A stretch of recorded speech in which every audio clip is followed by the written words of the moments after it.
आज हम बात करने जा रहे हैं भारत के सबसे कुख्यात और चर्चित डाकू वीरप्पन के बारे में। सैंडलवुड स्मगलर और बैंडिट किंग के नाम से मशहूर वीरप्पन की कहानी साहसिक चोरियों, जंगलों में छुपने और 2 दशकों से अधिक समय तक पुलिस के साथ बिल्ली और चूहे के खेल की है। इस वीडियो में हम वीरप्पन के शुरुआती जीवन, उसके अपराध साम्राज्य के निर्माण, स्थानीय समुदायों और अधिकारियों पर उसके प्रभाव और अंततः उसके शासन को समाप्त करने वाली नाटकीय मुठभेड़ के बारे में चर्चा करेंगे। आखिर वीरप्पन कैसे इतने सालों तक आतंक फैलाने में कामयाब रहा? वीरप्पन के कुछ मशहूर कांड कौन से थे? उसने किस अभिनेता और मंत्री का अपहरण किया था और वह कैसे पुलिस की पकड़ में आया? चलिए जानते हैं सब कुछ। वीरप्पन का जन्म 18 जनवरी 1952 को तत्कालीन मद्रास स्टेट के गोपीनाथन गांव में हुआ था, जो अब कर्नाटक के चामराजनगर जिले में है। वीरप्पन ने बहुत कम उम्र में ही अपराध की दुनिया में कदम रख दिया था।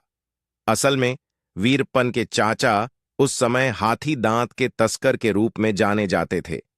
वीरप्पन ने भी अपने चाचा को ज्वाइन कर लिया और हाथियों की हत्या करके उनके दांत की तस्करी शुरू कर दी।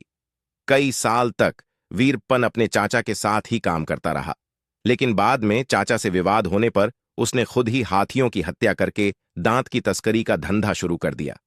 कहा जाता है कि वीरप्पन ने 100-200 नहीं, बल्कि लगभग 2000 से 3000 हाथियों की हत्या की थी।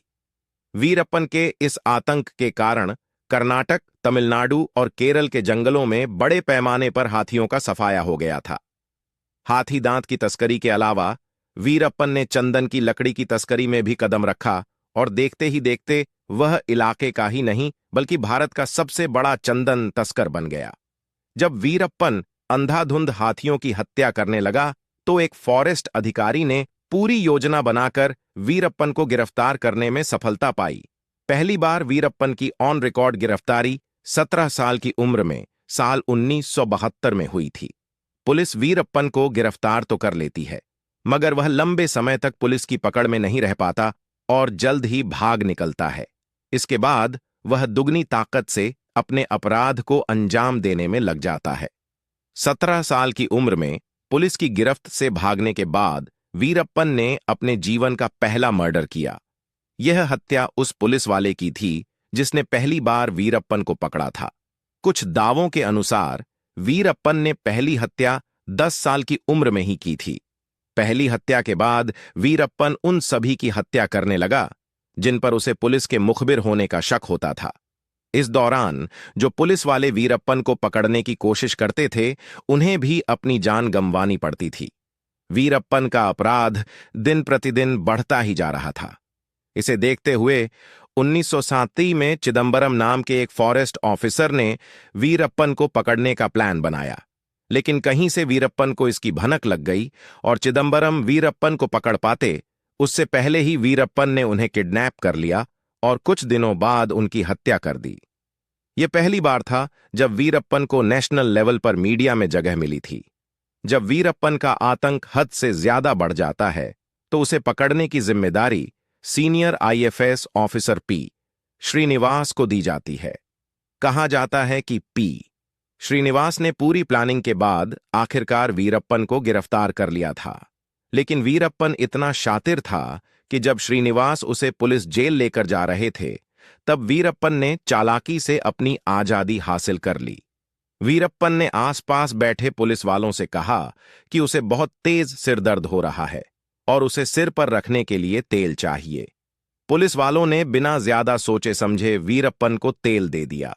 वीरप्पन ने चालाकी से तेल को सिर पर न लगाकर अपने हाथों पर मल लिया और धीरे धीरे हथकड़ी को सरकाकर अपने हाथ से निकाल लिया। इसके बाद वह पुलिस की पकड़ से भागने में कामयाब हो गया। वीरप्पन की शातिरता का अंदाजा इस बात से लगाया जा सकता है कि भले ही वह पी श्रीनिवास की पकड़ से भाग निकला था, मगर वह श्रीनिवास द्वारा पकड़े जाने की बात से इतना नाराज था कि उसने श्रीनिवास को खत्म करने की कसम खा ली और उनकी हत्या की योजना बनाने लगा। प्लानिंग के तहत वीरप्पन अपने छोटे भाई अर्जुनन को अपने साथ मिला लेता है और उससे कहता है कि किसी तरह पी श्रीनिवास को यह यकीन दिला दे कि वह सरेंडर करने वाला है। वीरप्पन का छोटा भाई ऐसा ही करता है और किसी तरह पी श्रीनिवास के संपर्क में आता है और उनसे कहता है कि अब वीरप्पन सरेंडर करना चाहता है। पी श्रीनिवास वीरप्पन की चालाकी को नहीं समझ पाते और इस झांसे में आकर वीरप्पन को पकड़ने निकल जाते हैं। जैसे ही 1991 में वीरप्पन और पी श्रीनिवास का आमना सामना होता है, वीरप्पन श्रीनिवास को गोली मार देता है। श्रीनिवास की हत्या करके भी वीरप्पन को शांति नहीं मिलती और वह क्रूरता की सारी हदें पार करते हुए श्रीनिवास का सिर काटकर अलग कर देता है। फिर अपने साथियों के साथ उस सिर से फुटबॉल खेलता है। वीरप्पन की इस करतूत की खबर से हर कोई शॉक्ड रह जाता है। कई पुलिस वाले इस खबर के बाद वीरप्पन को खत्म करने के लिए एड़ी चोटी का जोर लगा देते हैं, मगर वीरप्पन उनकी पकड़ से दूर रहता है और लगातार हाथी दांत की स्मगलिंग और चंदन की तस्करी में लगा रहता है। अपने आतंक को बढ़ाते हुए वीरप्पन अब किडनैपिंग में भी लग जाता है। वैसे तो छोटी मोटी किडनैपिंग वीरप्पन काफी समय से कर रहा था, मगर 1991 में उसने कर्नाटक के एक बड़े ग्रेनाइट खदान के मालिक के बेटे का अपहरण कर लिया और फिरौती के रूप में 1 करोड़ रुपए की मांग की। कई दौर की बातचीत के बाद 15 लाख की फिरौती के बदले वीरप्पन उस बिजनेसमैन के बेटे को आजाद करता है। अब तक तमिलनाडु और कर्नाटक सरकारें वीरप्पन से बहुत ज्यादा तंग आ चुकी थीं और किसी भी हालत में उसे खत्म करना चाहती थीं। इसलिए एक स्पेशल टास्क फोर्स STF बनाई गई, जिसका काम बस वीरप्पन को पकड़ना था।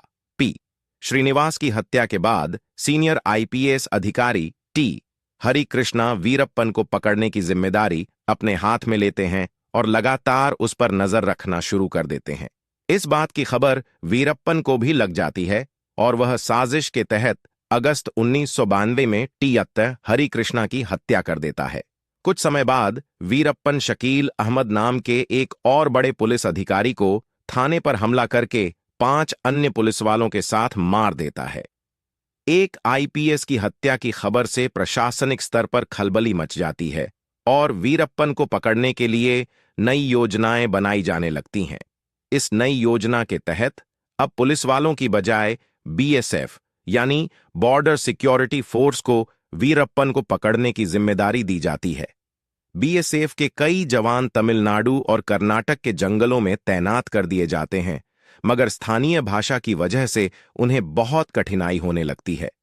इसी बीच वीरप्पन और उसकी टीम के सदस्य अलग अलग समय पर 20 से ज्यादा BSF जवानों की हत्या भी कर देते हैं। तमिलनाडु सरकार के विरोध के कारण BSF को जंगल से हटना पड़ा और इसके बाद वीरप्पन को पकड़ने की जिम्मेदारी गोपाल कृष्ण नाम के एक अधिकारी ने संभाली। वीरप्पन को जब इस बात की जानकारी मिली तो उसे बहुत गुस्सा आया। 9 अप्रैल 1953 की सुबह वीरप्पन ने कोलादपुर गांव के आसपास गालियों भरे पोस्टर लगवाए, जिसमें उसने गोपाल कृष्ण को चुनौती दी कि अगर दम है तो उसे पकड़कर दिखाएं। इसके अलावा वीरप्पन ने पुलिस मुखबिर होने के शक में एक आम नागरिक की हत्या भी कर दी।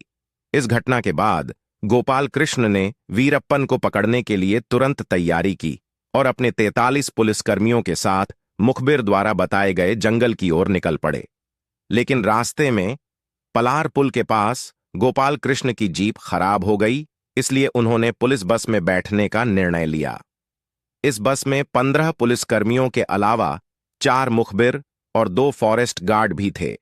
उनके पीछे एक और बस थी जिसमें तमिलनाडु पुलिस के इंस्पेक्टर अशोक कुमार और 6 अन्य पुलिसकर्मी सवार थे। वीरप्पन का मुखबिर नेटवर्क इतना मजबूत था कि उसे पहले ही गोपाल कृष्ण की योजना की जानकारी मिल गई थी, इसलिए उसने रास्ते में बारूद बिछाकर एक खतरनाक प्लान तैयार कर लिया। जैसे ही गोपाल कृष्ण और उनकी टीम पास आई, वीरप्पन ने विस्फोट का इशारा किया। विस्फोट इतना जबरदस्त था कि बस के परखच्चे उड़ गए और बस में सवार सभी 22 लोगों की मौके पर ही मौत हो गई। गोपाल कृष्ण समेत सभी पुलिसकर्मी और मुखबिर मारे गए। इस घटना ने पूरे देश में सनसनी फैला दी। यह पहली बार था जब वीरप्पन ने एक साथ इतने लोगों की हत्या की थी। इस घटना के बाद तमिलनाडु, कर्नाटक और केरल की सरकारें मिलकर वीरप्पन को पकड़ने की नई योजना बनाने में जुट गईं। 1992 में जिस स्पेशल टास्क फोर्स का गठन किया गया था, वह एक बार फिर से वीरप्पन को पकड़ने की योजना बनाने में जुट गई। जंगल में आतंक मचाने के अलावा वीरप्पन ने शादी भी की थी। रिपोर्ट्स के मुताबिक 1990 में उसने मुथुलक्ष्मी नाम की महिला से शादी की थी। 1993 की घटना के बाद पुलिस ने पूरी प्लानिंग के बाद आखिरकार वीरप्पन की पत्नी मुथुलक्ष्मी को गिरफ्तार करने में सफलता हासिल की। मुथुलक्ष्मी पर वीरप्पन की सहायता करने का आरोप लगाया गया और कई अन्य धाराओं के तहत उस पर एफआईआर दर्ज की गई, लेकिन आगे चलकर मुथुलक्ष्मी को सभी आरोपों से मुक्त कर दिया गया। उधर वीरप्पन अब भी पुलिस की पकड़ से बाहर रहा और हाथियों की हत्या, चंदन की तस्करी और पुलिस कर्मियों समेत आम लोगों की हत्या करना जारी रखा। हालांकि अब उसके मन में भी पुलिस का खौफ बैठ चुका था। 1952 में वीरप्पन के घर एक बेटी का जन्म हुआ। कुछ समय तक वीरप्पन ने अपनी बेटी को संभाल कर रखा, लेकिन रात के समय जब बेटी रोती थी तो उसकी आवाज जंगल में दूर तक जाती थी। वीरप्पन को डर सताने लगा कि बच्ची के रोने की आवाज सुनकर पुलिस उस तक पहुंच सकती है। इस डर से एक रात वीरप्पन ने अपनी बेटी का गला दबाकर उसकी हत्या कर दी। 1973 में वीरप्पन की बेटी का सड़ा गला शव कर्नाटक के एक जंगल में मिला। अप्रैल 1973 में पुलिस और मुखबिरों समेत 22 लोगों की धमाके से हत्या करने के बाद 24 मई 1973 को वीरप्पन और उसके गैंग ने 6 और पुलिसकर्मियों की हत्या कर दी जो वीरप्पन को पकड़ने की कोशिश में लगे हुए थे। अब तमिलनाडु सरकार ने खुद ही बीएसएफ और एसटीएफ को जंगलों में तैनात कर दिया। कई महीनों की मेहनत के बाद एक दिन बीएसएफ और एसटीएफ को वीरप्पन के गैंग की जानकारी मिली। इसके बाद पुलिस और वीरप्पन के गैंग के बीच एनकाउंटर हुआ, जिसमें वीरप्पन के 6 आदमी मारे गए और 9 गैंग मेंबर गिरफ्तार हुए। कहा जाता है कि मारे गए और गिरफ्तार किए गए लोग किसी भी तरह से पुलिस को सहयोग करने से मना कर देते थे। मारे गए लोगों के परिवार वालों ने सरकार से मुआवजा लेने से इनकार कर दिया, क्योंकि वीरप्पन ने उनसे ऐसा करने के लिए कहा था।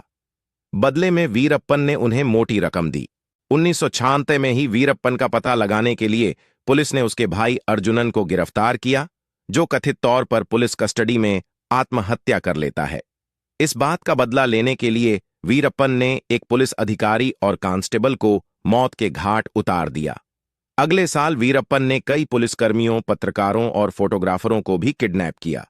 कुछ को मार डाला और कुछ को पुलिस के साथ हुए एनकाउंटर के बाद छोड़ दिया। कुल मिलाकर 1990 से वीरप्पन पैसों के लिए लोगों को किडनैप भी करता रहा। कथित तौर पर कई बार सरकार ने अनऑफिशियल तरीके से वीरप्पन को फिरौती की रकम भी दी थी।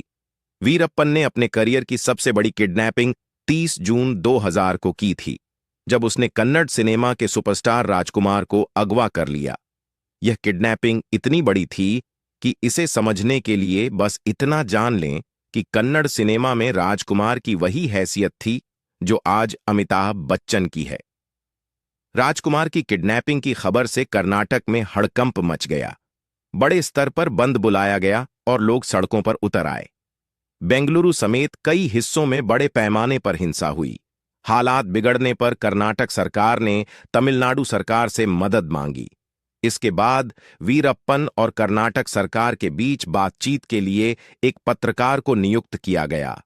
राजकुमार को छोड़ने के बदले में वीरप्पन ने सरकार से कई मांगें कीं, जिसमें कावेरी जल विवाद में तमिलनाडु के हित को प्राथमिकता देना, कर्नाटक में तमिल को सेकेंड ऑफिशियल लैंग्वेज का दर्जा देना और तमिलनाडु की जेलों में बंद कुछ कैदियों की रिहाई शामिल थी। कई राउंड की बातचीत के बाद आखिरकार 108 दिन बाद राजकुमार को रिहा कर दिया गया। पहले तो सरकार ने फिरौती देने से इनकार किया, लेकिन बाद में खुलासा हुआ कि वीरप्पन को 20 करोड़ की फिरौती दी गई थी। इस किडनैपिंग के बाद वीरप्पन की अगली बड़ी किडनैपिंग 25 अगस्त 2002 को हुई, जब उसने कर्नाटक सरकार के पूर्व मंत्री एच नागप्पा को अगवा कर लिया। नागप्पा 1996 से 1999 तक कर्नाटक सरकार में मंत्री थे। मंत्री को छोड़ने के लिए वीरप्पन ने मोटी रकम की मांग की, लेकिन इस बार सरकार ने रकम देने से मना कर दिया। नागप्पा को छुड़ाने के लिए कर्नाटक, तमिलनाडु और केरल पुलिस ने संयुक्त अभियान चलाया, लेकिन वे नाकाम रहे और 3 महीने बाद नागप्पा की लाश कर्नाटक के जंगल में मिली। इस घटना के बाद कर्नाटक सरकार ने वीरप्पन पर Rs 5 करोड़ का इनाम रखा। वीरप्पन का आतंक जब बेकाबू हो गया तो तमिलनाडु की तत्कालीन मुख्यमंत्री जयललिता ने एक स्पेशल टास्क फोर्स बनाने का निर्णय लिया। जून 2001 में इस टास्क फोर्स की कमान वरिष्ठ आईपीएस अधिकारी विजय कुमार को सौंपी गई।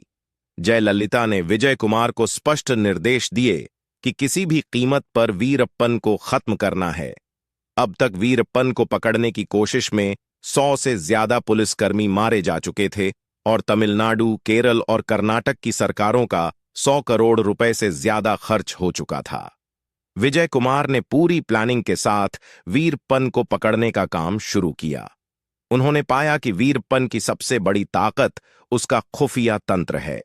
वीरप्पन ने आम लोगों से लेकर पुलिस विभाग तक में अपने लोग बैठा रखे थे जो उसे मोटी रकम के बदले में जानकारी देते थे। विजय कुमार ने भी इसी तरीके को आजमाया और कुछ पुलिस वालों को वीरप्पन के गैंग में शामिल करवा दिया। वे गुप्त रूप से वीरप्पन की छोटी से छोटी जानकारी पुलिस तक पहुंचाते रहे। वीरप्पन अक्सर इंटरव्यू दिया करता था और अपने recorded audio video tapes media outlets को भेजता था, क्योंकि उसे पब्लिसिटी का शौक था। विजय कुमार ने इन इंटरव्यू का गहराई से विश्लेषण किया और पाया कि वीरप्पन को पेपर पढ़ने में दिक्कत हो रही थी। डॉक्टरों ने अंदाजा लगाया कि शायद वीरप्पन की आंख में कोई समस्या है। इसके बाद वीरप्पन के गैंग में शामिल पुलिस वालों ने वीरप्पन को भरोसे में लेकर उसे आंखों का इलाज करवाने के लिए राजी किया। वीरप्पन ने अपनी पहचान छुपाने के लिए अपनी मूंछें कटवा लीं और अपने 3 साथियों के साथ जंगल से निकलकर एक एम्बुलेंस में बैठ गया। यह एम्बुलेंस पुलिस वालों ने पहले से ही वहां खड़ी की थी। वीरप्पन को इस बात की भनक नहीं लगी कि एम्बुलेंस का ड्राइवर भी पुलिस वाला ही था। एम्बुलेंस जैसे ही पहले से तय स्थान पर पहुंची, ड्राइवर ने एम्बुलेंस रोक दी और कूदकर भाग गया। तभी चारों तरफ से आवाज आई, वीरप्पन, पुलिस ने तुम्हें घेर लिया है, हथियार डाल दो। वीरप्पन ने जवाब में गोली चलाई, जिससे पुलिस ने अंधाधुंध फायरिंग शुरू कर दी।